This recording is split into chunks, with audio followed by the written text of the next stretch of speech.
Donc, je n'ai pas représenté M. Rosenzweig qui est là, Mme Catherine Dolto, qui nous donnera son éclairage sur le côté psychique de la question. Comme invité d'honneur, bien entendu, bien sûr, nous sommes toutes pleines, honorées qu'elle soit présente aujourd'hui sur cette journée. Et voilà, donc tous ceux qui sont réellement honorés descendent, s'il vous plaît, pour lui faire justement honneur. Voilà, nous sommes en tout cas extrêmement heureux de vous recevoir ici, madame, et monsieur Alain Cornu, que je n'ai pas à présenter une nouvelle fois. Voilà, donc je passe immédiatement la parole à qui de vous trois veut la prendre en premier. Je sais qu'il y en a déjà un qui a saisi déjà le micro. Alors, je crois qu'il y en a 1 heure en tout. Je veux savoir combien de temps. Je vous fais 5 minutes. Oh, ça me Après, d'abord, la vedette américaine passe toujours après. Il faut des chauffeurs de salle. Donc c'est une table ronde, en théorie, jusqu'à 15h15. Donc la vedette américaine passe toujours après, il faut qu'on lui chauffe la salle. Je vais te la chauffer. Et puis après, pour répondre et pour faire un peu de provocation, et en sachant que nous sommes des juristes, sauf toi, encore que tu pratiques le juriste régulièrement. Donc, à titre personnel. Donc, à la question mythe ou réalité, il y a une certitude dans la réponse, c'est une réalité. On en parle à tout bout de champ. Il n'y a pas une loi qui se réfère à l'intérêt de l'enfant. Il n'y a pas un homme politique qui ne se réfère à l'intérêt de l'enfant. Et moi, j'ai tendance à dire que chaque fois que quelqu'un veut faire un mauvais coup, il parle toujours de l'intérêt de l'enfant. Il parle de lui. C'est dans l'intérêt de l'enfant qu'il ne sera pas entendu par un avocat. C'est dans l'intérêt de l'enfant qu'il faut le séparer de ses frères et sœurs. C'est dans l'intérêt de l'enfant que ceci, que cela. Pierre Verdier a fait un article remarquable dans le journal Droit des Jeunes. Pierre Verdier, qui était psychologue, qui est avocat, pour démontrer qu'en droit français, chaque fois qu'on utilise le concept d'intérêt de l'enfant, c'est pour réduire le contenu d'un droit qui a été reconnu. L'enfant, exemple typique, on s'est battu à DEI, 2007, on a obtenu que l'enfant soit entendu chaque fois qu'il le demande par son juge.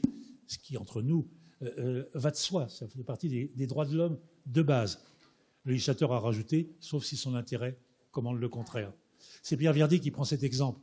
Pierre est à la gare de Lyon, il demande un billet, maintenant on le fait par Internet, mais il demande un billet. Ah, monsieur Verdier, je vous ai vu à la télé hier, un billet pour Marseille, pour Nîmes. Ah, vous savez, aujourd'hui, il ne fait pas beau à Nîmes, Marseille. Votre intérêt, c'est d'aller à Brest. À Brest, il fait bon. Et Pierre dit, mon intérêt est peut-être d'aller à Brest, mais mon droit, c'est que vous me vendiez un billet pour aller. J'ai le droit d'être entendu. Après, vous en tirerez les conséquences que vous voudrez bien. Alors, une fois qu'on a dit ça, effectivement, l'intérêt de l'enfant est devenu un intérêt supérieur et il a été, non pas introduit parce qu'il existait déjà en droit, mais il a été, j'allais dire, glorifié par la Convention internationale des droits de l'enfant. Et on a montré ce matin que même maintenant, il se trouvait en France dans le Code de justice pénale des mineurs. Alors, immédiatement, et ça me permet d'aller très très vite, le problème, c'est que personne ne sait ce qu'est l'intérêt de l'enfant et a fortiori l'intérêt supérieur de l'enfant. Il y a des gens qui se réunissent en commission, moi j'ai refusé d'y aller, pour essayer de définir a priori. On pourra dire a posteriori ce qu'on a tenu pour avoir été, dans telle ou telle circonstance, l'intérêt de l'enfant. Mais a priori, on ne peut pas définir et graver dans le marbre ce que va être l'intérêt éternel des enfants de ce pays. Les choses évoluent et ne peuvent qu'évoluer. Donc comme disait je cherche son nom, ça va en revenir, ce célèbre Carbonnier. Comme disait Carbonnier, Jean Carbonnier, ce célèbre prof de droit, on est dans des concepts à géométrie variable. Le danger, l'hygiène, la sécurité, le discernement et l'intérêt de l'enfant. Donc ça peut être qu'un concept à dimension variable, c'est important pour les juristes, c'est-à-dire que ça laisse une marge de manœuvre. On pourra dire a posteriori ce qu'on a tenu comme intérêt de l'enfant, mais on ne pourra jamais le dire a priori. Et deuxième remarque, pour en terminer, ce que nous proposons, nous, à DEI, c'est une démarche. Plaçons-nous du côté de l'enfant et analysons le problème que nous avons à gérer au regard de ce que voit l'enfant. Je ne sais pas si vous connaissez cette démarche qui a été suivie par une association il y a une vingtaine ou 30 d'années, toi tu le sais, de ces gens qui ont conçu des meubles au regard des enfants. Cette table-ci, pour un tout petit môme, elle fait 2 mètres. Et là, on voit bien le différentiel. Alors, en d'autres termes, nous, ce que nous disons, plaçons-nous du côté des enfants, analysons les situations du côté de l'enfant, et c'est en nous mettant de ce côté-là qu'on pourra dire « j'ai pris en compte l'intérêt de l'enfant ». Ça ne veut pas dire que je me suis résolu à adopter ce que souhaitait l'enfant dans l'instant. En plus, la deuxième dimension du problème, c'est de savoir ce qu'on entend par intérêt supérieur. Est-ce que c'est l'intérêt dans le moment ou est-ce que c'est l'intérêt au long terme? Deuxième dimension, vous voyez la grande difficulté. Donc intérêt, on ne sait pas ce que ça veut dire. Supérieur, on ne sait pas ce qu'on veut dire. Nous, ce que nous demandons avec le comité des droits de l'enfant, c'est que dans toute situation, le législateur, le responsable politique, le responsable administratif, le parent, le juge, etc., il doit démontrer qu'il a vu la situation en relief de tous les points de vue, qu'il a fait la somme de tous les points de vue, qu'il a parfois fait la synthèse avec des mauvais compromis, parce que la vie est faite de compromis, et qu'il a pris en compte à la fois l'enfant, mais d'autres éléments de situation. Et puis, dernière réflexion, puis j'aurais terminé avec ça, les juristes que nous sommes, on doit être au clair sur les mots. Et ce n'est pas neutre ce que je vais dire, parce que regardez la dernière définition qu'on a donnée dans la loi 2016-2022 de la protection de l'enfance. Dans le même texte, il y a dans le même paragraphe, il y a le concept de droit, il y a le concept d'intérêt, il y a le concept de besoin. Mais droit, besoin, intérêt, ce n'est pas la même chose. Il faut être au clair. Voilà. Donc il n'y a pas que l'intérêt de l'enfant qui soit un mythe. Il n'empêche que c'est une réalité. Mais ma dernière recommandation, c'est méfiez-vous de tous les gens qui parlent de l'intérêt de l'enfant. Comme magistrat, tous les gens que j'ai eu parler de l'intérêt de l'enfant, c'est pour faire un mauvais coup. Moi, quand j'étais gosse, ma mère me disait « tu vas pas reprendre de la tarte parce que c'est pas ton intérêt ». L'intérêt de l'enfant, c'est une vision coloniale. Je crois que c'est Lévi-Strauss qui le disait, je ne suis pas certain, mais il aurait pu le dire. C'est une vision coloniale, on va apporter notre vision de l'intérêt des populations autochtones et indigènes dans les pays lointains, et comme ça, ils seront éduqués, ils seront mieux, c'est leur intérêt. L'intérêt de l'enfant, quand j'ai commencé comme avocat, c'était la façon, on savait que le juge des affaires familiales, notamment, que le juge des affaires matrimoniales à l'époque, décidait en fonction de l'intérêt de l'enfant. Il y a 2 siècles, quand la femme était adultère, elle ne pouvait pas avoir la garde de l'enfant. C'était l'intérêt de l'enfant de ne pas vivre avec une salope, c'était le grand principe. Après, le juge a pu déroger dans l'intérêt de l'enfant. Et on en était là. Alors, l'intérêt de l'enfant, ça voulait dire quoi? Moi, j'avais un confrère américain, il disait ça très bien, il disait c'est un morceau de caoutchouc que le juge prend et tire dans tous les sens et lui donne la forme qu'il veut. Le professeur Reblin de Vicky disait ça de façon un peu plus juridique en disant autoriser le juge à se définir, à juger en fonction de l'intérêt de l'enfant, c'est l'autoriser à ne pas appliquer le droit, qui est quand même un problème pour un juge qui est censé le faire fondamentalement. Et puis on a vu apparaître, avec la Convention des droits de l'enfant, on a vu apparaître la notion d'intérêt supérieur de l'enfant. Alors déjà, l'intérêt de l'enfant, ça ne me disait pas grand-chose. L'intérêt supérieur, je me suis dit, l'intérêt de l'enfant est une bêtise, l'intérêt supérieur est une bêtise supérieure, et on ne peut rien en faire. C'est une escroquerie, disait Jean-Pierre. Et puis finalement, alors j'ai commis à un moment un article disant il faut nommer l'intérêt supérieur de l'enfant. Et nommer, pour les juristes que nous sommes, pour beaucoup dans cette salle, c'est le travail de base du juriste. Quand on nomme, on qualifie, et donc on va donner un nom juridique à une situation de fait. Je n'ai pas été entendu jusqu'à présent, mais nous en sommes maintenant, nous sommes à dire que oui, il existe non pas un intérêt supérieur de l'enfant, mais des intérêts supérieur de l'enfant, et je le démontre. L'intérêt supérieur de l'enfant, il va se trouver supérieur. Pourquoi? Il se trouve supérieur parce qu'il est dans une norme supérieure. J'entends par norme supérieure la Constitution française, par exemple, ou une convention internationale qui, d'après l'article 55 de la Constitution, a une force supérieure à la loi interne. J'ai donc une norme supérieure à la loi interne. Et il se trouve que la Convention internationale des droits de l'enfant contient une quarantaine d'articles qui définissent grosso modo 40 droits supérieurs.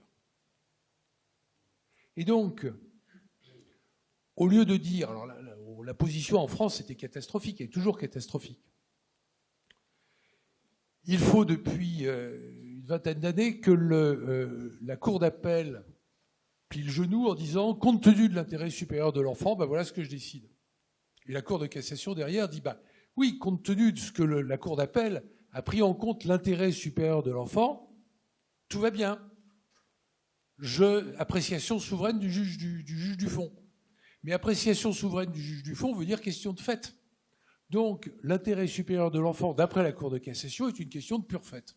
Faisons-en une question de pur droit et disons au juge, monsieur le juge, madame le juge, l'article 23 ou l'article 17 de la CID dit ceci, et par conséquent, vous devez en tenir compte. Alors les juges vont vous répondre peut-être, oui, mais ce n'est pas auto-exécutoire. Alors l'article 12 a permis l'audition de l'enfant parce que c'était considéré que c'était auto-exécutoire. C'est-à-dire qu'il n'y avait pas besoin de décret d'application, en quelque sorte, pour le faire rentrer dans la loi interne. Mais à partir du moment où c'est un principe fondamental, eh bien, le juge peut s'appuyer sur ce principe fondamental. Alors, est-ce que ça fait partie ou pas du bloc de constitutionnalité? La question reste ouverte. Il y a des choses, le Conseil constitutionnel va plutôt dans ce sens-là. Mais nous avons, nous, avocats praticiens, la possibilité, l'outil, le moyen d'expliquer au juge qu'il existe dans tel article de la CID tel moyen technique de justifier une position qui va dans le sens d'un intérêt de l'enfant qui a été qualifié comme supérieur par tous les pays du monde. C'est quand même quelque chose de fort. Et si le juge ne veut pas le faire, il faudra bien qu'il vous déboute en vous disant pourquoi il vous déboute. Et connaissant les magistrats un petit peu, on sait qu'à partir du moment où on leur donne un clou pour accrocher leur décision rationnelle, c'est beaucoup plus facile que s'il n'y a pas le clou rationnel. Et donc, à partir de là, le juge va pouvoir dire oui, c'est l'intérêt supérieur de l'enfant de maintenir un droit un contact direct avec l'autre parent transfrontière, par exemple, ou c'est le droit direct de l'enfant, l'article 17 de la Convention des droits de l'enfant, c'est que la CID promeut l'utilisation et la diffusion de livres pour enfants. Donc Catherine Dolto peut s'appuyer sur la CID. Hier, j'ai eu le plaisir et l'avantage de l'entendre parler sur la non-divulgation du sexe du fœtus à la première échographie. Eh bien, elle a invoqué l'article 16 de la CID, le droit à l'intimité. Ça veut dire que le droit à l'intimité est un intérêt supérieur de l'enfant et que l'enfant peut s'appuyer là-dessus par rapport à l'intérêt des parents qui est de raconter ça à leurs copains. Maintenant, nous avons, nous, ici, un intérêt supérieur de l'enfant. Alors, ce que je crois très important et très intéressant, c'est ce véritable couteau suisse du droit de la famille, qui est l'intérêt, la CID. Et alors, c'est long, c'est compliqué, mais vous trouverez sur le site de DEI, dès à présent, un article qui s'appelle la CID mode d'emploi, qui est long et complexe, mais vous n'êtes pas obligé de lire dans les coins, mais si vous trouvez certains détails, ils peuvent être utilisables et reportables. Et puis vous trouverez dans les jours qui viennent un index de la CID qui n'existait pas jusqu'à présent, où vous aurez une centaine ou 150 mots qui peuvent vous guider pour savoir de quel article on parle. Parce qu'à chaque fois, sans ça, on reprend la CID du début à la fin, on la relit et ça prend quand même un quart d'heure, même quand on la connaît, pour trouver le bon article.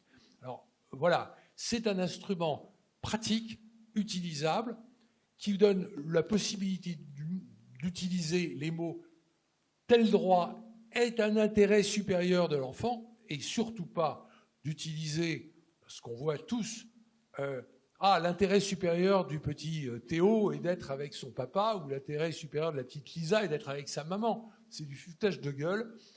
L'intérêt de l'enfant, c'est le juge choisit entre papa et maman, en gros, dans 80% des cas. Et donc, quand on parle d'intérêt supérieur, il faut que ce soit vraiment qu'on invoque quelque chose de fondamental, le droit à la liberté, le droit à la vie.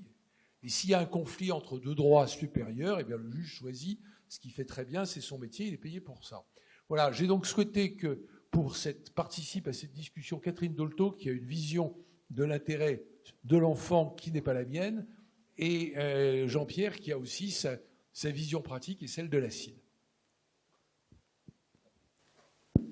Ça va? Vous m'entendez assez? Il faut que je parle fort. Assez. J'ai préparé quelques notes. En vous entendant, je me disais que dans le fond, tout ce que vous avez dit, bon, je suis entièrement d'accord, que le problème de l'intérêt de l'enfant, c'est qu'il change tout le temps. Bon. Mais je dirais qu'au long terme, l'intérêt de l'enfant, c'est qu'on n'éteigne pas son agrédior. L'agrédior, c'est la racine latine du mot agressivité. L'agrédior, c'est une force puissante qui est distribuée assez injustement, puisque les enfants arrivent au monde avec 3 ou 6% d'agrédior en trop par rapport à ce qu'il leur faudra pour vivre en étant adultes. Et parce que je pense que c'est tellement difficile de traverser l'enfance qu'il faut beaucoup d'agrédior. Et quand l'agrédior n'est pas valorisé et contenu, c'est là qu'il se dévoie en agressivité. Mais il y avait un grand psychiatre néerlandais qui disait « l'agrédior, c'est l'essence du moteur de la vie ». Mais c'est fragile. L'agrédior, c'est comme l'intelligence, ça s'allume ou ça s'éteint. On peut éteindre l'intelligence d'un enfant et on peut dévoyer son agrédior en agressivité. Et je pense que l'intérêt de l'enfant, c'est qu'on respecte ces deux choses-là. Alors, un petit mot quand même pour vous dire d'où je parle. D'abord, je suis très contente de parler à des gens qui s'occupent de la loi et des enfants, parce qu'en tant que thérapeute, très souvent, je suis accablée par les décisions de justice. Mais vraiment accablée. Et alors, dans les divorces, on voit des gens, on se dit, comment se fait-il que les gens trouvent un avocat aussi fou qu'eux? Premièrement. Alors après, on comprend, quand on fréquente des avocats, on s'aperçoit qu'en fait, ils changent d'avocat jusqu'à ce qu'ils en trouvent un qui leur ressemble. Et c'est troublant. Moi, je trouve un avocat très bien. C'est comme ça, grâce à lui, que j'ai découvert ce monde-là. Mais je n'avais jamais fréquenté d'avocat, là, je suis servie. Donc, et l'autre chose, c'est la façon dont je trouve que les magistrats se laissent séduire par les pervers. La perversion, ça marche très très bien avec les magistrats. Et les parents pervers obtiennent souvent des choses qui sont vraiment au détriment de l'enfant. Donc, bon, tout ça, ça m'a beaucoup fait réfléchir longtemps. Puis comme tout le monde, on est soumis à la loi. Et nous, les thérapeutes, on essaye de soutenir les familles comme on peut. Mais ce n'est pas toujours facile. Alors, moi, je suis médecin, je viens de la pédiatrie, j'ai une formation qui aurait pu me permettre de devenir psychanalyste, mais j'ai choisi de devenir apto-psychothérapeute, c'est-à-dire que je pratique l'aptonomie, qui est la science de l'affectivité. Alors, c'est bête comme chou. Monsieur Velleman, le fondateur de l'aptonomie, a compris que si on prend le psychisme humain dans son ensemble, on peut rassembler dans un tout ce qui a trait aux perceptions, aux sensations, aux émotions, aux sentiments. Ce sont deux choses différentes qu'actuellement tout le monde confond dans la littérature pour enfants, sauf moi dans mon livre. Ah oui, puisque vous êtes avocat, je vous signale que j'ai pas le sens des affaires comme lui, j'ai pas apporté, j'ai fait un petit livre qui est important, je pense, dans ma collection mine de rien, qui s'appelle « Interdit dans la famille » et qui parle de l'interdit de l'inceste et de la pédophilie aux enfants petits. Donc ça peut être intéressant à faire circuler dans les familles. Bon. Donc, cet ensemble qui réunit tout ça, il l'a nommé l'affectif avec un grand A, et l'œuvre de sa vie a été d'en définir les lois de fonctionnement. En comprenant que c'est l'affectif qui réunit tout le temps le corps et l'esprit. Donc ça nous permet de sortir d'une vision dualiste des humains, avec la tête d'un côté, le corps de l'autre, et entre les deux, on ne sait pas quoi faire. Donc avec l'aptonomie, on sait travailler avec les humains sans séparer le corps de l'esprit. Et d'autre part, l'affectif est un filtre, parce qu'à chaque instant, nous recevons des centaines de perceptions, internes ou externes. Si on ne les triait pas, par exemple, là, on serait gêné, tiens, la lumière, tiens, c'est marrant, il se reflète dans la glace. Bon, on ne pourrait pas se concentrer et vivre. Et ce tri, c'est l'affectif qui le fait en fonction de notre histoire. Et l'affectif est à l'origine de beaucoup de décisions qu'après, on habille de rationalité. Même les grands chefs d'entreprise. Donc c'est important de connaître ça. Donc moi je travaille avec cette grille de lecture-là qui donne une autre vision de la psychopathologie, une autre vision de l'intelligence, beaucoup plus nourrie par la sensorialité, et une autre vision du développement de l'enfant. Et donc, alors avec l'autonomie, on peut revisiter tous les métiers de soins ou d'éducation. Donc mon champ de travail à moi, en dehors de la transmission de ça, c'est d'accompagner les grossesses, c'est-à-dire d'organiser la rencontre entre les parents et l'enfant pendant toute la grossesse, ce qui modifie le développement de l'enfant, parce qu'un enfant qui, depuis des mois, s'est approché pour répondre, a fait plein de choses qui montrent qu'il guette tout ce qui fait signe, il a, je dirais, un cerveau qui est jardiné par rapport à un cerveau en friche de celui qui a suivi son programme génétique. Et d'ailleurs, en faisant ça, c'est une clinique de l'épigénétique, c'est-à-dire la façon dont ce qui se passe pour l'enfant, c'est-à-dire aussi pour sa famille qui l'entoure, dans la modification de l'expression des gènes. C'est ça l'épigénétique. C'est le dialogue du génome avec le milieu extérieur. Et donc on peut dire qu'au moment de la conception, il y a une distribution de gènes comme la distribution de cartes au début d'une partie, mais il y a des temps forts dans une partie. Donc toute la grossesse déjà, ça compte beaucoup. Et le moment autour de l'accouchement et de la naissance et des premiers temps de vie sont des temps forts pour l'épigénétique. Donc à ce moment-là, les cartes d'origine ont été déjà complètement redistribuées. C'est pour ça que ces enfants-là, on les suit tous jusqu'à ce qu'ils aient une marche très aisée. Et puis en tant qu'apto-psychothérapeute, je reçois des enfants, des adolescents, des adultes et aussi des gens âgés. Et on peut utiliser l'autonomie dans les soins palliatifs, dans l'éducation, dans l'enseignement, dans n'importe quel de ces métiers où il s'agit de rencontrer les autres. C'est pour ça que tout à l'heure, je vous ai dit pourquoi vous mettez si loin. Parce que c'est dans le registre d'une rencontre, la façon dont les gens se placent est très importante. Et j'imagine que dans le cabinet de l'avocat ou du juge, c'est très important la façon dont on se dispose. Parce que notre façon d'être influence les autres. Et on passe notre temps, par exemple, à reprocher à des enfants une façon d'être qu'on a induit chez eux, en les insécurisant. Et j'imagine que quand on interroge un enfant, en tant que juge, en tant qu'avocat, si on est là, par exemple, si je me mets comme ça, je ferme tout l'espace et que je vous parle comme ça. Voilà. Alors au bout d'un moment, vous allez en avoir marre. Et vous entendez que je n'ai plus du tout les mêmes harmoniques dans ma voix. Alors si vous êtes un enfant que je vous parle comme ça, vous n'avez pas très envie de me répondre. Dès que je reprends l'espace et que je change ma présence, ma voix change, et ce que ça provoque chez vous, c'est plutôt de l'ouverture ou plutôt de la fermeture, suivant les cas.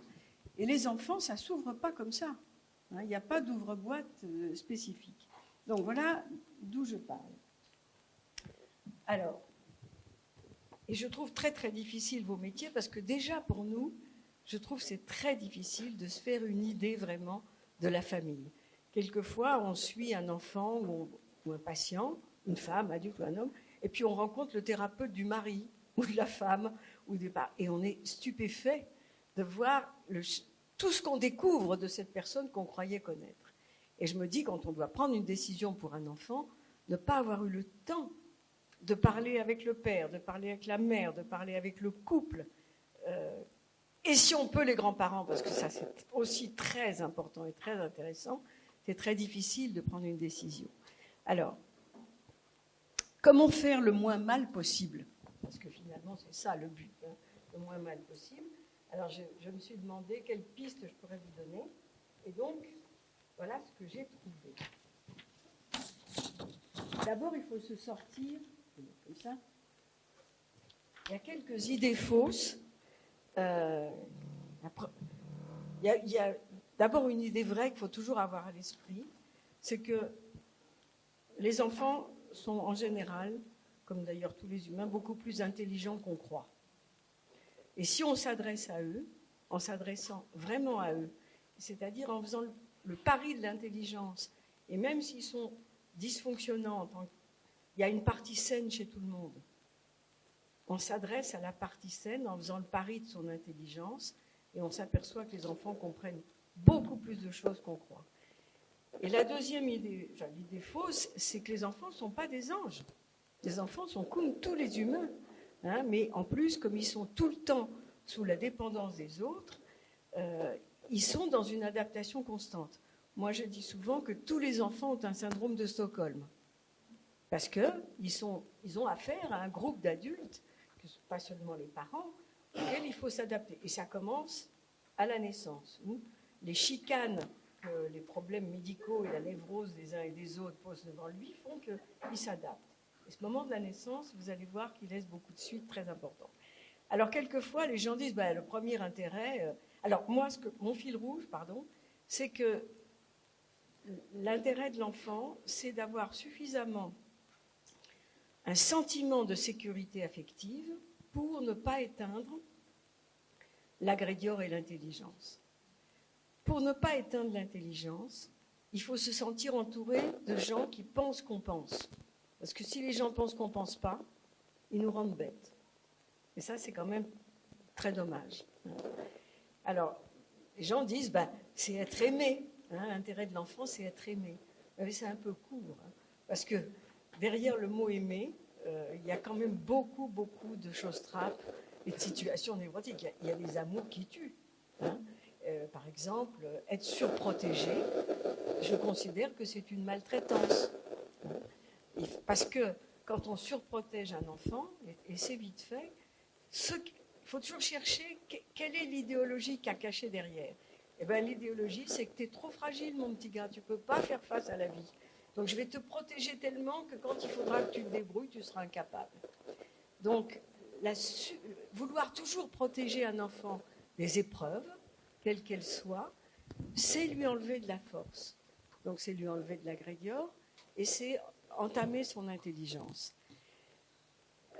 Mais il y a l'inverse. Moi, je suis frappée aussi quelquefois de gens qui, sous prétexte de liberté, abandonnent les enfants à eux-mêmes. Je me souviens d'une adolescente qui me dit moi, mon copain, maintenant, il habite à la maison chez mes parents depuis plusieurs mois. Et je dis, mais qu'est-ce qu'ils disent tes parents ? Non, ils n'ont rien dit. C'est quand même extraordinaire de rien dire, ils acceptent. L'autre chose, c'est que les parents actuellement, justement, ils n'ont qu'une idée, c'est d'être aimés. Puis ils veulent que leur enfant soit épanoui. Ça, vouloir être aimé, avoir un enfant épanoui, c'est une fabrique de perversion. Parce que, qu'est-ce que c'est être épanoui ? Les pervers sont souvent très épanouis. Ce n'est pas le problème. Le problème, c'est d'être contenu, d'être éduqué. Et dans un processus éducatif, il y a des moments où l'enfant n'est pas content et où il vous en veut. À ce moment-là, il vous dit qu'il ne vous aime pas. Ça n'a aucune importance. Mais si on a peur de ça, alors on ne peut pas éduquer. C'est très très important d'accepter par moment, d'entendre qu'on n'est pas gentil, qu'on est méchant, qu'on ne nous aime plus. Alors, quelquefois en thérapie, quand ça se passe beaucoup comme ça, enfin pas en thérapie, mais dans un travail avec les familles, quand un enfant est beaucoup comme ça, on lui dit, écoute, si vraiment c'est insupportable de vivre là, on peut chercher pour toi une autre solution. Tu peux aller vivre dans une autre famille. Est-ce que tu voudrais ça ? Ah non. Alors d'accord, va falloir faire avec la tienne. Sans compter que nous, qui sommes supposés intervenir dans la vie des enfants, une des choses difficiles, c'est qu'il ne faudrait jamais juger les parents. Dans toutes les formations, je commence par dire aux étudiants, ne jugez pas.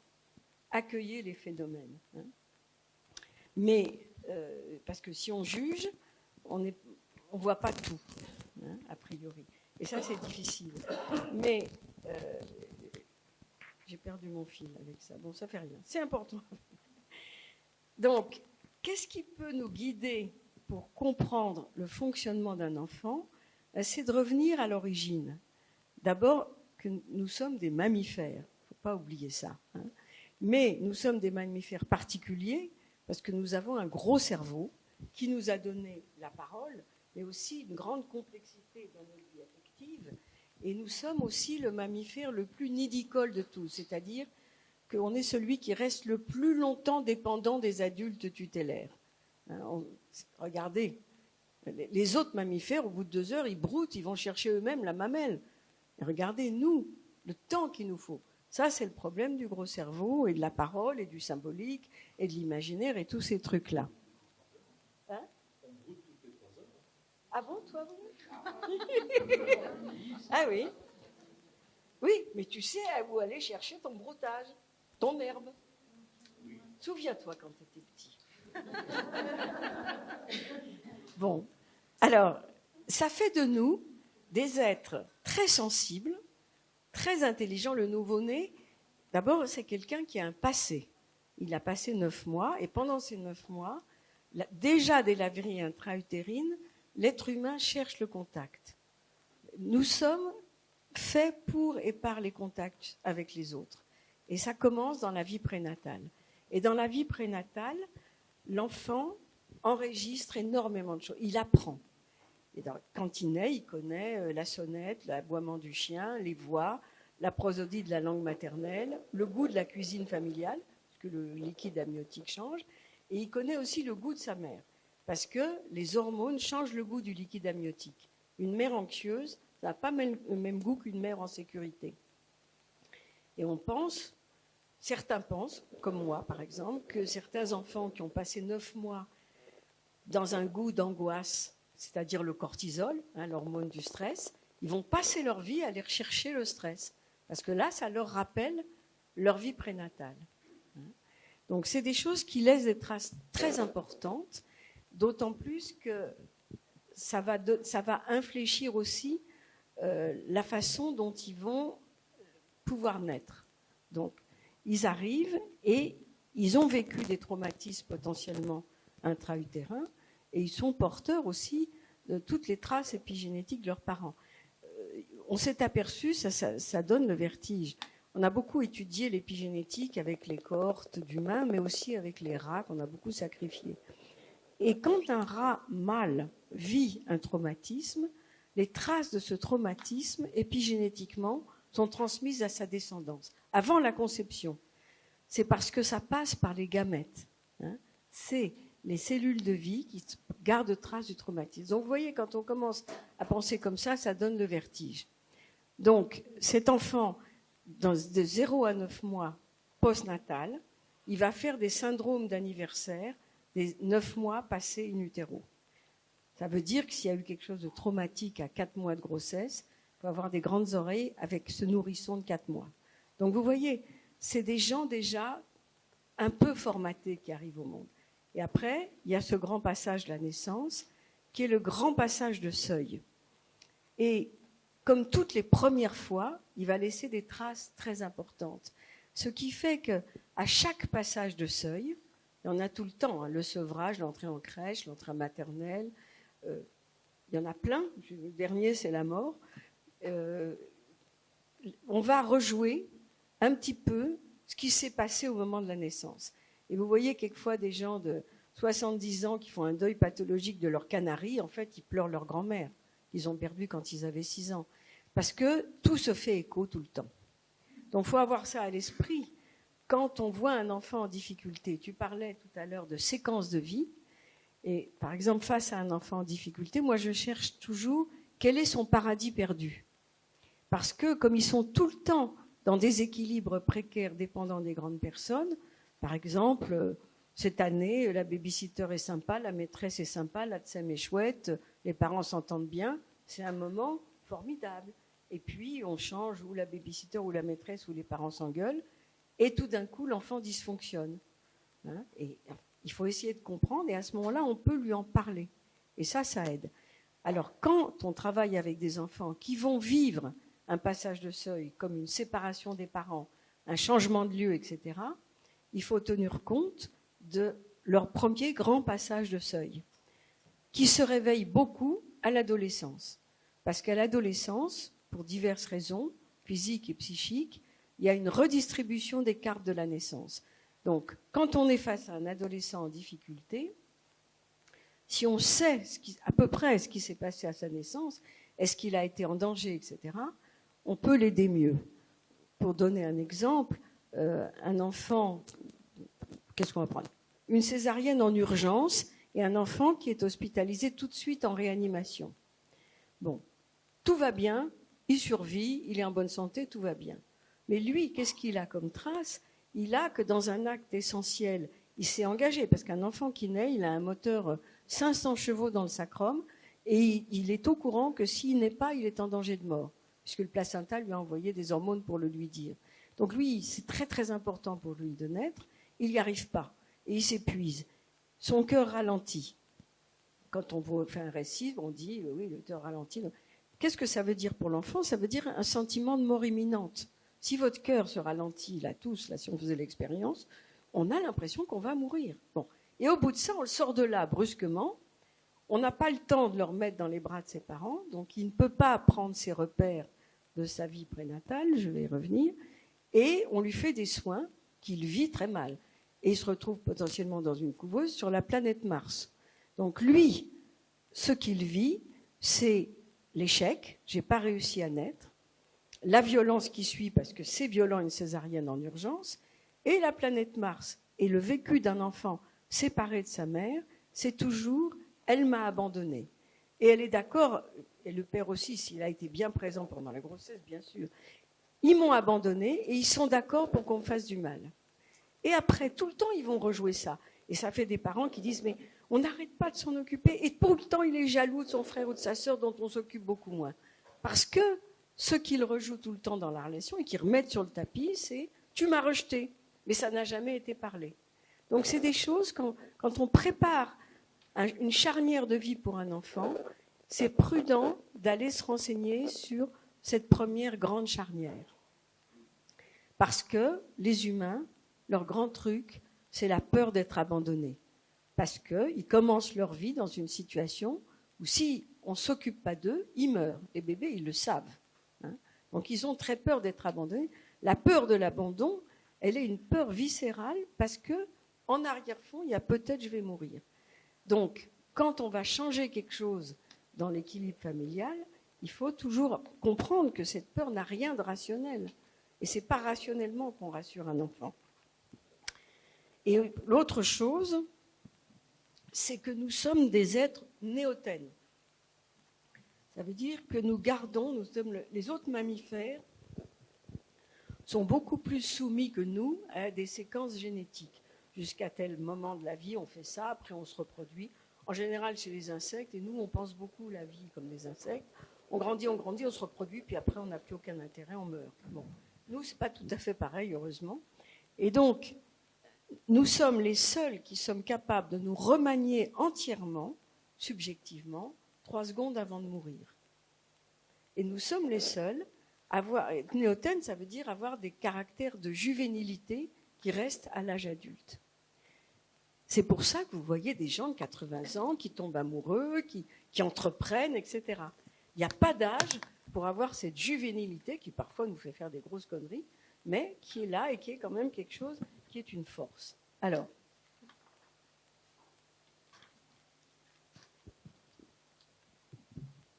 donc, derrière ces moments charnières, l'autre chose, c'est de comprendre que les enfants sont prêts à tout pour aider leurs parents, même les nourrissons. Donc, ils sont prêts à se mentir à eux-mêmes et à mentir à tout le monde pour protéger un parent fragile. C'est pour ça que c'est tellement difficile. Quelquefois, on a, nous, les grandes personnes, une vision très négative d'un parent dont l'enfant va nous dire beaucoup de bien. Soit parce qu'il veut le protéger, soit parce qu'à travers tous ces dysfonctionnements, ce parent est plus rassurant affectivement qu'un parent impeccable propre sur lui, mais totalement insécurisant sur le plan affectif. Et ça, c'est compliqué à comprendre de l'extérieur. Alors, je ne sais pas, moi personnellement, là où j'en suis, je ne suis toujours pas sûre que je sais ce que c'est qu'une bonne mère ou un bon père. Je sais à peu près repérer ceux qui font du mieux qu'ils peuvent. C'est déjà pas mal. Mais bon ou pas, il faudrait être l'enfant lui-même pour le savoir, qui est bon pour lui. Ils peuvent aussi, ils ont besoin de repères. Vous voyez, le problème du nouveau-né, c'est de ne pas perdre les repères avec son monde d'avant. Pourquoi ? Parce que c'est une question de l'identité. In utero, on construit sensuellement. Le sensuel, c'est le sensoriel qui est passé à travers un filtre affectif. Et pour l'enfant, c'est bon ou mauvais pour moi. C'est essentiellement ça, son filtre. Rassurant, inquiétant, bon ou mauvais pour moi, dangereux, pas dangereux. Donc, quand un enfant naît, il a construit une proto-identité très rudimentaire sur laquelle, après la naissance, il va commencer à construire son identité. Hein. Et ce socle est très important.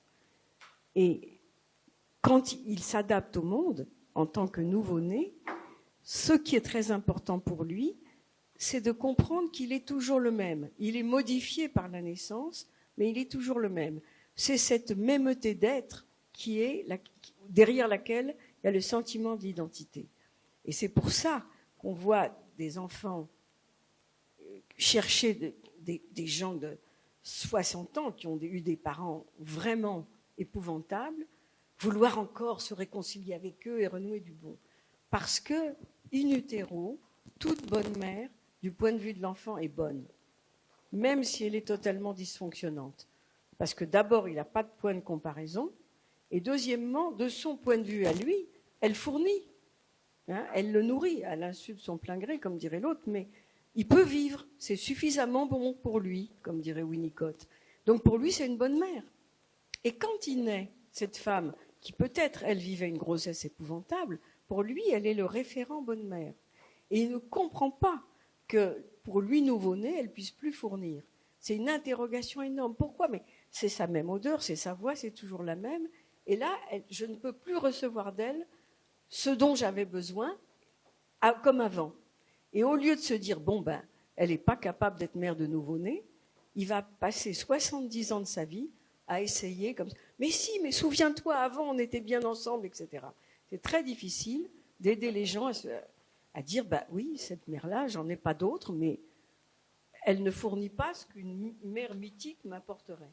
Et il vaut mieux, quelquefois, avec certains parents, faire un vide sanitaire. Donc le besoin de repères, ça veut dire aussi que pour un enfant, ce qui est très important, c'est de savoir, c'est des repères temporels. Qui va venir me chercher à l'école, quand, pourquoi faire et avec qui? Et par exemple, l'insécurité affective, elle est très grande chez les enfants dont les parents sont toujours en retard. Le retard, surtout par exemple à l'école, tous les autres enfants sont partis, les parents sont venus les chercher, et eux, ils restent un quart d'heure à attendre. Et il y a une époque à Paris, je ne sais pas où c'est maintenant, où on les mettait dehors.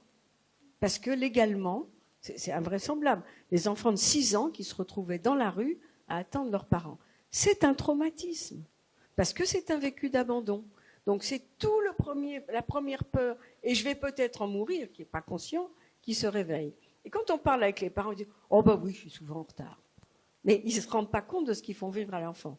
C'est comme les parents qui vous disent « Bah oui, docteur, on se dispute ». Et pour l'enfant, c'est des cataclysmes 3 fois par jour.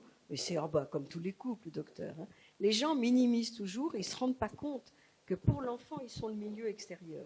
Et que quand ça dysfonctionne, que ce soit dans le temps ou dans l'espace, mais où va-t-on? Alors, dans les histoires de divorce, ça, c'est vraiment terrible. De ne pas savoir où on va dormir. Hein. Comment les petits repères externes d'un enfant petit, hein, ce qu'on appelle les synchronisateurs externes, c'est-à-dire la lumière, le matelas, les couleurs, les odeurs, tous ces trucs-là, ça compte énormément. Dans un déménagement, il ne faut jamais mettre des draps et un pyjama propre à un enfant. Il faut mettre les draps et le pyjama qu'il portait la veille à la maison pour que les repères olfactifs soient les mêmes. Parce que l'olfaction chez l'enfant, c'est très important. Vous voyez, c'est tout un tas de petites choses qui créent de l'insécurité beaucoup plus profonde qu'on croit.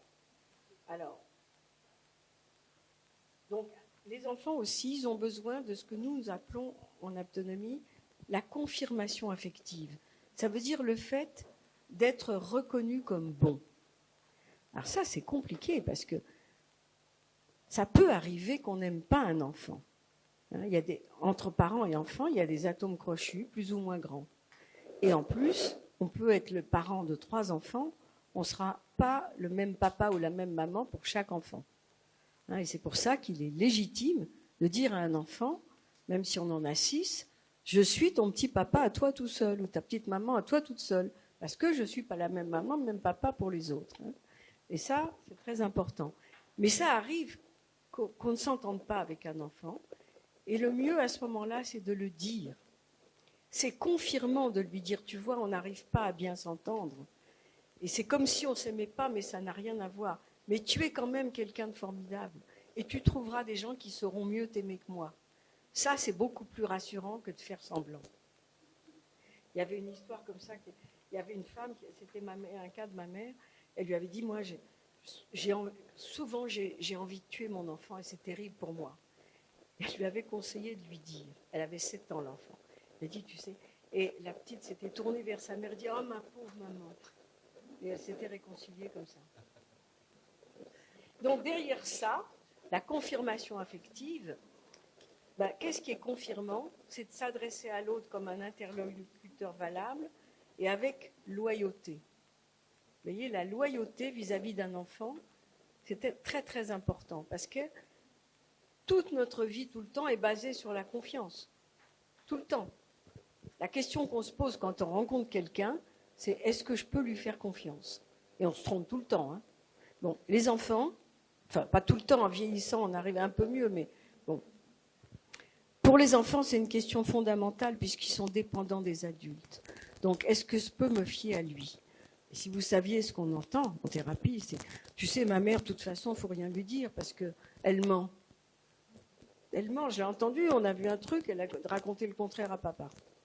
Bon. Ou bien, bon, tout ça. Les histoires de loyauté et de confiance, donc dans les moments de séparation, de divorce, de moments charnières de la vie, ça c'est très important. Et n'importe quel adulte qui croise un enfant fait partie de la construction qu'il fera lui-même. On croise un enfant dans la rue, dans les transports en commun, on échange un regard, on parle, ça compte, ça fonde quelque chose, ça confirme ou ça infirme. Un enfant qui s'adresse à vous, vous faites comme si vous n'avez pas parlé, vous l'infirmez. Même si ça dure 3 secondes, tout compte. Dans l'affectif, tout compte. Parce que aussi dans l'affectif, il n'y a pas d'âge. On est dans l'intemporel de l'être. Donc tout ce qui était important autrefois quand on était petit, redevient important d'ailleurs quand on devient très vieux, tout le monde le sait. Et dans tous les passages de seuil, il n'y a pas d'âge, tout se réveille. Donc la confiance et la confirmation affective, ça va avec le respect de la dignité de l'enfant. Et respecter la dignité de l'enfant, c'est malheureusement pour certains parents avoir à respecter le lignage de l'autre parent. Et ça, c'est difficile. Alors c'est difficile quand ce parent lui-même est vécu comme épouvantable. Mais on peut toujours dire à un enfant que ce parent-là, il est dans une chaîne dont il n'est qu'un maillon. Et que si ce maillon-là est pas très performant, il transmet en même temps les gènes d'un tas de gens. Et il n'y a pas de lignage où il n'y a pas des gens formidables. Il y en a toujours. Et on peut toujours dire à un enfant, tu vois là, ton père a été défaillant, mais dans tout ce qu'il t'a transmis, il y a des gens très très bien, il y a des gens formidables, et ils sont en toi aussi. L'idée, c'est de toujours lui permettre de se vivre comme bon, hein, de garder le respect pour lui, même parce que la dignité et la capacité d'utiliser son intelligence, c'est lié, bien sûr. Hein.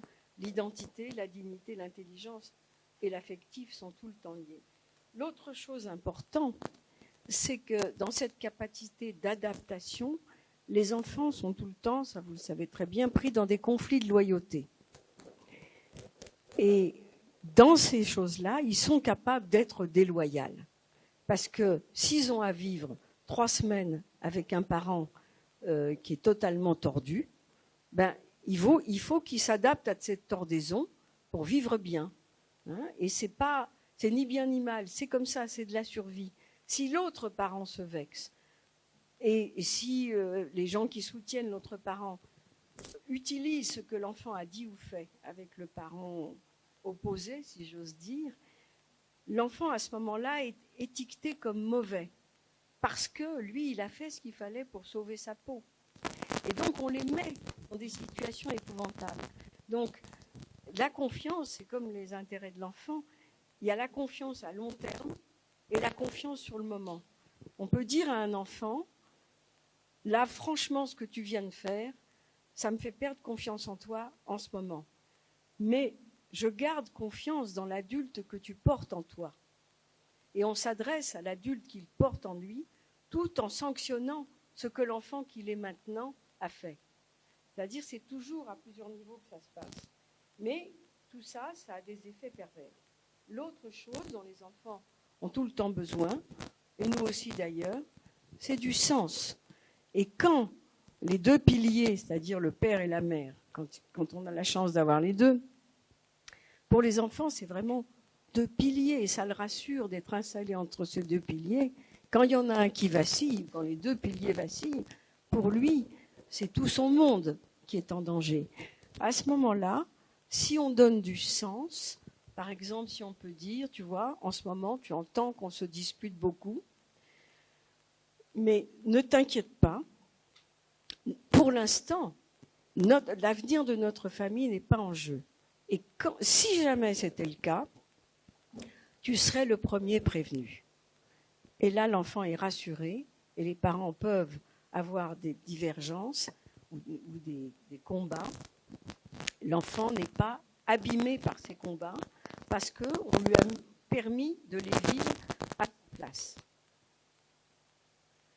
Et c'est beaucoup mieux que de cacher. Et sans oublier que les enfants ont des grandes antennes et des grandes oreilles. Toujours, je vois un enfant que je connais bien, dont le père est très très compliqué, c'est une personne bipolaire, et l'enfant a 7 ans, il est brillant, et le père arrive, il s'assoit, et puis il me dit oui, alors, avec sa mère, on va se séparer, ça y est, c'est décidé. Alors, mais il ne le sait pas. Si, il le sait maintenant. Ouais. Vous voyez, c'est extraordinaire quand même. Ouais. Sa grand-mère est morte, mais il n'est pas au courant. Mais si, vous venez de le dire, vous voyez, c'est des fonctionnements. La règle, c'est quand on dit devant vous, d'un enfant, de quelque chose qui concerne sa vie, quelque chose, il faut toujours le lui restituer. Tu entends, ton père dit que, ta mère dit que. Sinon, qu'est-ce qu'on fait? On lui dit, implicitement, t'es trop con pour comprendre. Donc, le moins douloureux à ce moment-là, c'est de se crétiniser. Parce que c'est trop douloureux d'essayer de comprendre des grandes personnes qui ne vous donnent pas les clés, qui ne vous permettent pas de faire du sens avec les événements. C'est très important. Et donc, quand il y a une situation conflictuelle ou dramatique, on peut toujours dire quelque chose qui fait du sens et qui permette à l'enfant de conserver sa dignité, c'est-à-dire, par exemple, là, tu vois, ce qu'a fait ton père, pour moi, c'est insupportable.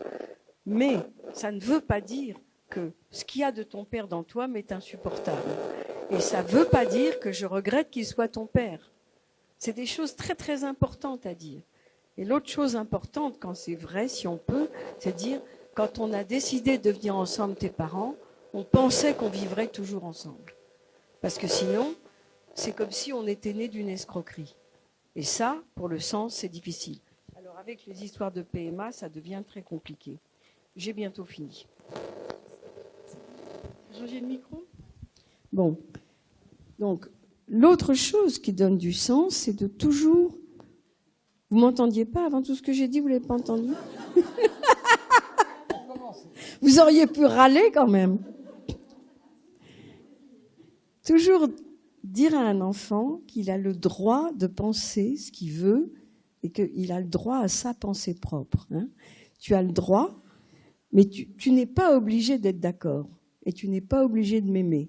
Par exemple, s'il va chez la belle-mère, etc., tu n'es pas obligé de l'aimer, mais tu es obligé de vivre civilement avec elle, courtoisement, etc. Mais c'est pas grave de ne pas l'aimer. Hein. On n'est pas là pour s'aimer tous tout le temps.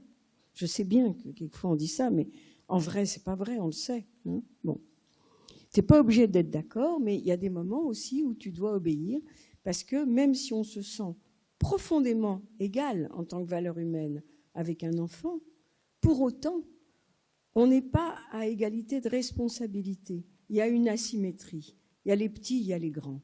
Et on voit beaucoup de parents actuellement, beaucoup d'adultes actuels. Notre société fabrique des adultes très immatures affectivement.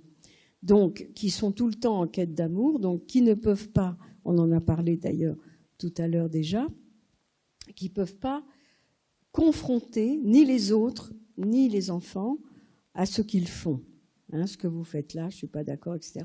ça leur est impossible, ils ont trop peur. Donc, pour l'enfant, c'est incompréhensible qui voit un parent accepter l'inacceptable et ne rien en dire. Alors que quelquefois, pour vivre avec les autres, on doit accepter l'inacceptable. Mais à ce moment-là, il faut dire à l'enfant, tu vois ce qui vient de se passer là, je n'aurais pas dû l'accepter, mais si j'avais fait une histoire, ça aurait eu telle et telle conséquence, donc j'ai préféré me taire.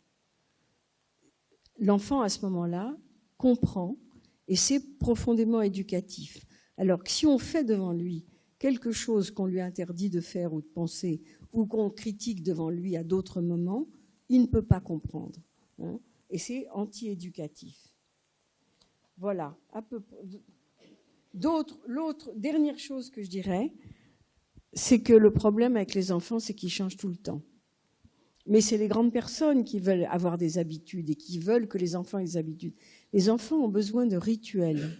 Les rituels, c'est quelque chose qui met dans l'affectif, dans le symbolique et dans le sacré. Donc, ça donne du sens, c'est rassurant. Les habitudes, c'est fait pour être changé. Les rituels doivent être respectés jusqu'au moment où on sent que l'enfant n'en a plus besoin. C'est comme les doudous, là, ce truc commercial qui est imposé à beaucoup d'enfants qui n'en auraient pas besoin. Et alors, ils ne savent pas comment s'en débarrasser. Alors, quelquefois, ils les perdent. Et tout le monde, il traverse toute la France pour retrouver le même doudou. Alors que lui, il essayait juste de s'en débarrasser. Bon. Ça change tout le temps. Et dans les problèmes de garde, c'est ça qui est très difficile, c'est que dans une année scolaire, un enfant change beaucoup. Beaucoup.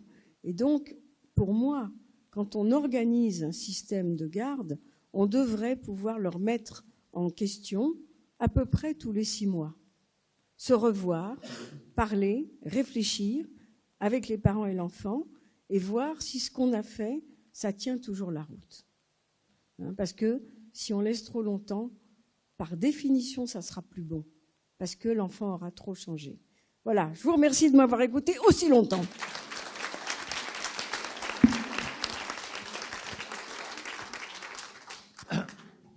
Deux ou trois réactions par rapport à ce que tu disais. Le dernier point, pour être très politique au sens noble du terme, c'est sous la pression des psychiatres qu'en 2007, on est revenu sur ce que nous avions fait voter en 1984, à savoir que jusque-là, un juge pouvait confier un enfant jusqu'à autrement décider à l'aide sociale d'enfance, sachant que la majorité, jusqu'à 1974, était à 21 ans. Donc, un juge qui avait à connaître d'un enfant d'1 an pouvait, sans revoir la situation, confier l'enfant jusqu'à sa majorité, c'est-à-dire jusqu'aux 21 ans.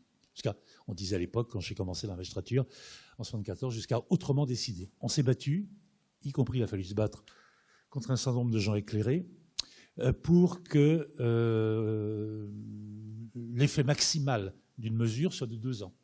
Non pas qu'on ne puisse pas la reconduire, mais quitte à la reconduire, tel maintenir la situation à l'identique, revisiter la situation. Il peut être nécessaire de maintenir un enfant confié à l'aide sociale, mais pour des raisons différentes de celles qui avaient été initialement. Ce sont les psychiatres qui nous ont dit la justice est traumatique. Moi, je leur ai rappelé que la psychiatrie en Russie l'était tout autant. N'empêche que j'ai été battu. Et donc, effectivement, la loi de 2007 a permis encore à un juge pour enfants de pouvoir placer plusieurs années un enfant sans qu'il ait à revoir judiciairement la situation. Il recevra des rapports, il ira pas obligatoirement audience. Donc, tu vois que la difficulté de l'exercice. J'adhère bien sûr à ce que tu disais, non pas aux psychiatres que j'ai qualifiés de psychiatres russes. Pour rejoindre et pour prolonger ce qui était aussi intéressant dans ton propos, tu l'as vu ou tu l'as pas vu, mais tu as parlé de besoin, tu as parlé de droit, tu as parlé de tous les concepts. Tu n'as pas utilisé le concept de bien-être. Pendant que tu parlais, je regardais des trucs de la Convention internationale, et puis c'est aussi un des dada. Oui, mais tout est tarte à la crème. Ce qui est intéressant, et on va rejoindre et retomber sur ce qui était tout à l'heure, sur ce que disait Alain, c'est qu'il faut qu'on nomme ce que l'on met derrière ces concepts qui sont tarte à la crème, ce que disait son nom m'échappe à nouveau, ce prof de droit, Carbonnier. Ce que disait Carbonnier, ce sont des concepts à géométrie variable. Et on a besoin de concepts à géométrie variable. C'est parce que ces concepts sont à géométrie variable qu'on peut évoluer et que notre droit est insubmersible. Le contenu qu'on met dans l'intérêt de l'enfant aujourd'hui ne sera pas celui qu'on mettait hier et celui qu'on mettra demain. Et on n'a pas à changer la loi. En revanche, et pour rejoindre nos enjeux politiques, là encore au sens noble du terme, à travers la Convention internationale, et je rejoins ce que disait Alain tout à l'heure, il faut obliger le juge à nommer ce qu'il tient pour être, dans cette situation-là, l'intérêt de l'enfant. Et deuxièmement, il faut l'obliger à expliciter la procédure qui l'a amené à aller là. Et je vous donne une anecdote.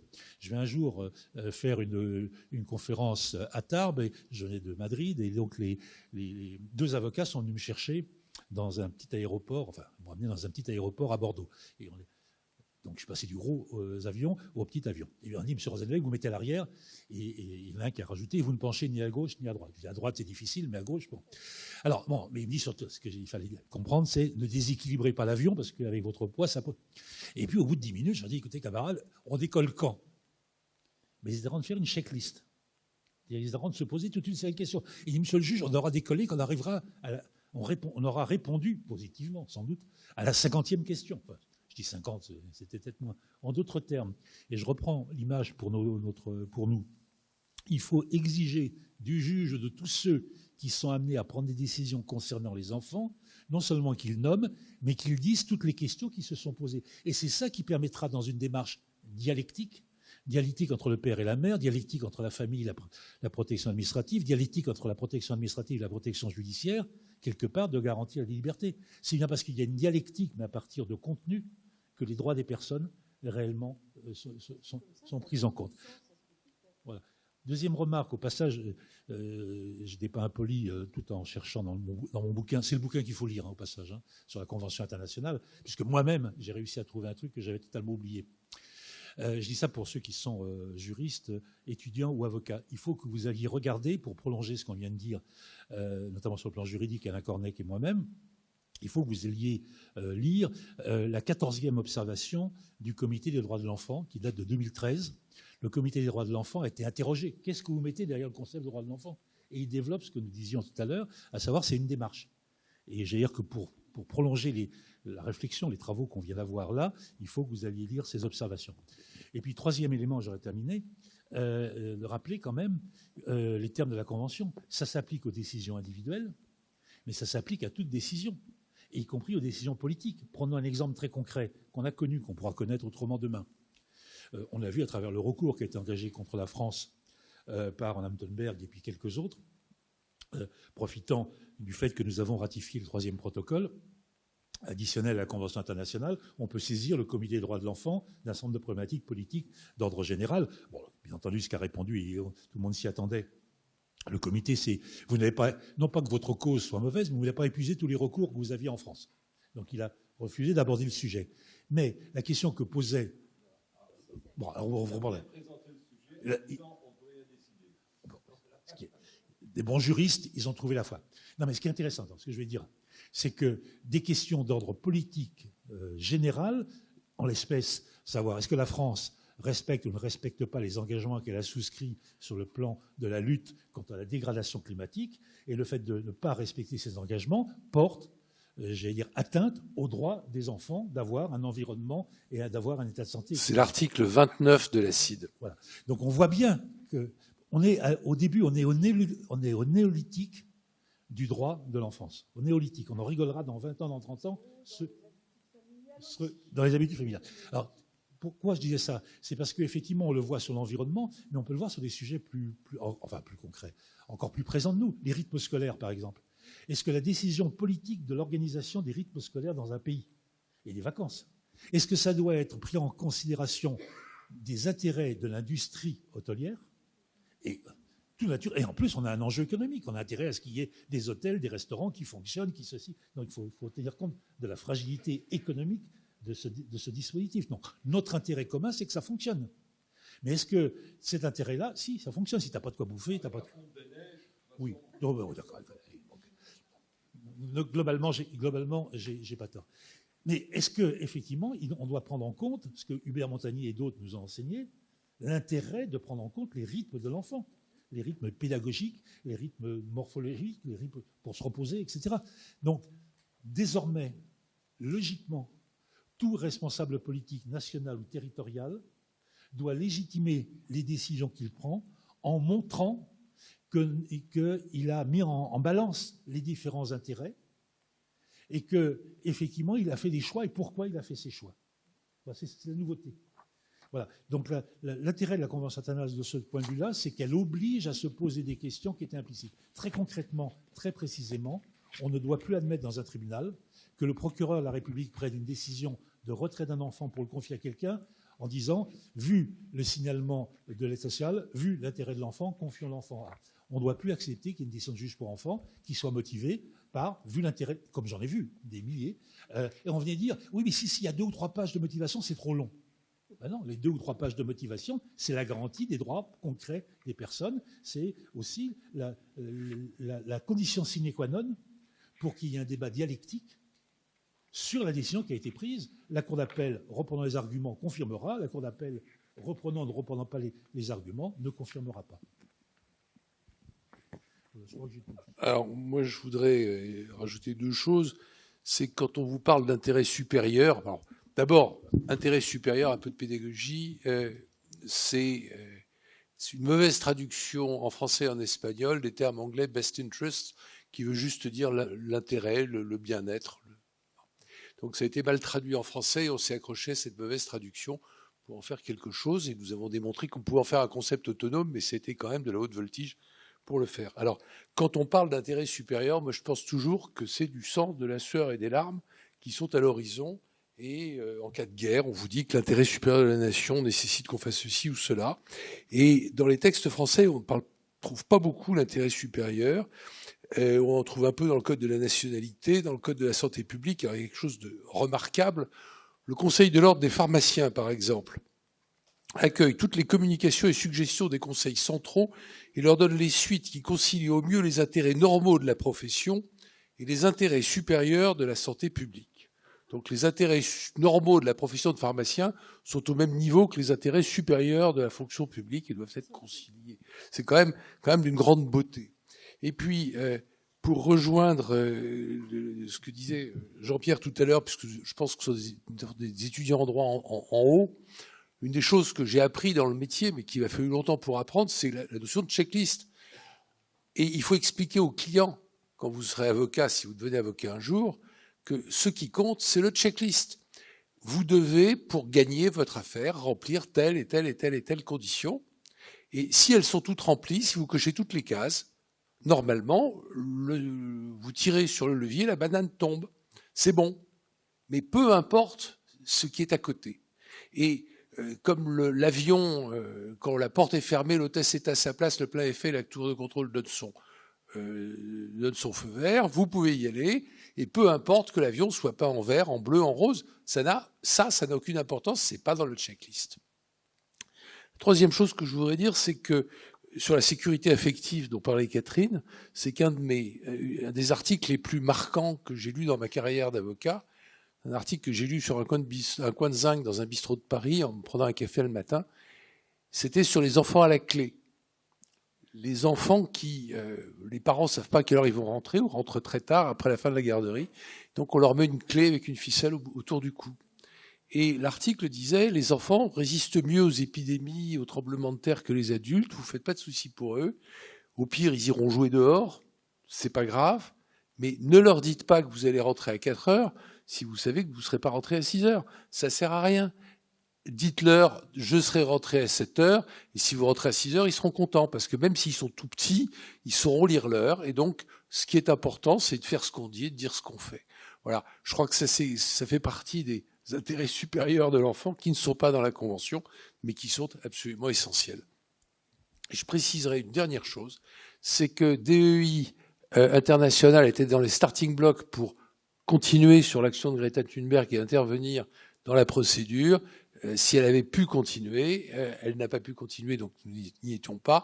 Mais l'intérêt supérieur des enfants, c'était un intérêt supérieur des enfants défini par la Convention dans lequel nous pouvions nous impliquer. Et je voudrais que l'intérêt supérieur des enfants passe aussi par l'intérêt supérieur de DEI Et donc, je vous invite tous à adhérer à DEI si vous remplissez ou si ça vous paraît un objectif souhaitable. Je pense qu'il ne faut pas oublier de se faire notre propre pub. On va donner la parole à ceux qui le voudraient. Je vais simplement vous lire ce que je voulais vous lire tout à l'heure, que j'ai oublié de faire, des observations tirées des observations 14 du comité des experts et qui prolongent ce qu'on vient de dire. Comme le paragraphe. Alors, les enfants ont moins de possibilités que les adultes de défendre vigoureusement leurs propres intérêts, et ceux qui sont associés aux décisions qui les concernent doivent connaître précisément leurs intérêts. Si les intérêts des enfants ne sont pas mis en exergue, ils tendent à être négligés. Comme le paragraphe 1 de l'article 3 couvre un large éventail de situations, le comité reconnaît cependant la nécessité d'un certain degré de souplesse dans son application. L'intérêt supérieur de l'enfant, une fois évalué et déterminé, peut être en conflit avec d'autres intérêts ou d'autres droits, par exemple ceux d'autres enfants, du public, des parents, etc. Les conflits potentiels entre l'intérêt supérieur d'un enfant pris individuellement et celui d'un groupe d'enfants ou des enfants en général doivent être résolus au cas par cas en mettant soigneusement en balance les intérêts de toutes les parties et en trouvant un compromis acceptable. Il convient de procéder de même si le droit d'autres personnes sont en conflit avec l'intérêt supérieur de l'enfant. C'est pas dire autrement, c'est dire qu'il n'y a pas de définition a priori de l'intérêt de l'enfant. On doit avoir quelques points de repère et on doit au cas par cas confronter et expliquer pourquoi on a décidé qu'en l'espèce, l'intérêt de l'enfant, à court terme ou à long terme, était de prendre telle ou telle décision. Avant de donner la parole à la salle, juste un mot sur le bien-être. Le bien-être, évidemment, le côté mammifère, on voudrait que l'enfant soit au chaud, à l'abri, tout ça. Et c'est vrai que ça compte. Mais le plus important, c'est l'affectif. Un enfant préférera avoir froid aux pieds, mais être avec une grande personne qui le rassure et avec qui il se sent en échange, que d'être bien au chaud, bien nourri, avec des gens qui ne s'adressent pas à lui. Et ça, c'est vraiment, il faut jamais l'oublier. C'est comme pour les nourrices. Quand les parents choisissent une nourrice, ils disent n'oubliez pas, il vaut mieux s'alléguer que propre et triste. Parce que les bébés, ils ont besoin de gaieté. Ils ont besoin que ça chante, que ça danse, que ça échange. L'hygiène, ils s'en foutent. Sur ce sujet-là, et pour rejoindre la promotion de DEI que faisait tout à l'heure Alain, historiquement parlant, on a été les premiers à DEI à promouvoir le bien-être des enfants. Il y a 15 ans, nous avons proposé au gouvernement, ils ont été tellement éberlués qu'ils nous ont fait venir, bien sûr, ils n'ont pas suivi au final, mais ils ont eu, pour la première fois, on voit des gens qui ne veulent pas créer un comité de défense contre quelque chose, contre les maltraitances, contre l'inceste, contre la prostitution, contre la toxicomanie, mais des gens qui proposent un projet politique positif. Donc le bien-être de l'enfant a cet intérêt, c'est qu'il oblige à affirmer ce qu'on pense être bien. On peut se tromper, mais ça oblige à l'affirmer. Allez, on a ce projet de loi à votre disposition si vous le voulez.